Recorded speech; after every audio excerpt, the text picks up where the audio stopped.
Hey everyone, welcome back to the technology trends.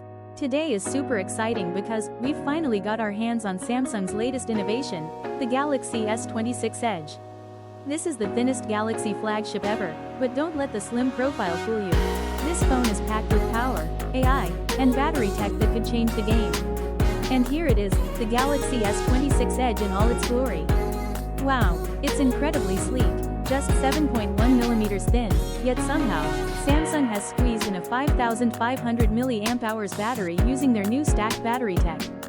More on that in a sec. As expected, no charging brick. Just the USB-C cable, SIM ejector, and the usual documentation.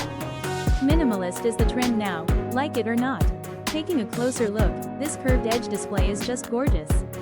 It's a 6.9-inch Quad HD AMOLED 2X panel, 120Hz refresh rate, and a peak brightness of 2,800 nits. Bezels? Practically non-existent. And check out the back. Satin matte finish, triple lens setup with that 200 megapixels main sensor. Clean, modern, and fingerprint resistant too. Let's power it on. Boom. Welcome screen. Under the hood, we're rocking the Snapdragon 8 Gen 5 chip, or Exynos 2600, depending on your region, up to 16 GB of RAM, and terabyte-level storage options. AI is a huge focus this year.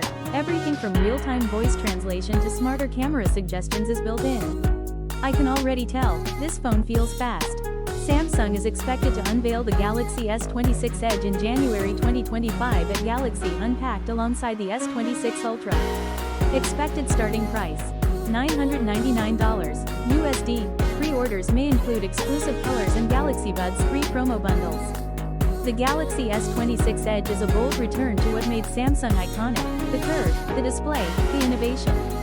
If you want style and power in one stunning flagship, this phone might just top your list in 2025. What do you think about Samsung bringing back the Edge display in full force? Drop your thoughts below, and don't forget to like, subscribe, and hit the bell icon so you don't miss future tech reviews and first looks. Thanks for watching. Catch you in the next one.